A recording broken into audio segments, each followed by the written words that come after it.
Rồi cả nhà, Cường mới vừa chạy được khoảng chừng 10 km à. Là đường nó như vậy nè. Cả nhà thấy nó trắng xóa phía trước không?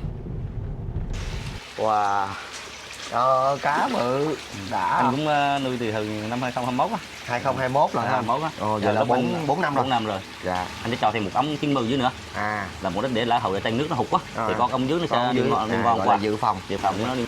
Là anh trong 4 năm anh nuôi á thì anh có bị hơi lần là bị điện. Bị điện nó chết quanh cũng có hơi lần đâu, còn có 40 con ạ. Rồi bây giờ hiện tại là nuôi nhàn anh hả? Không có gặp vấn đề gì hết rồi. Thì bây giờ anh cứ cho ăn được mà em thuốc thôi chứ. Cuối tuần ở nhờ anh cứ xóa nước ra kia nè, anh cứ xóa nó ra.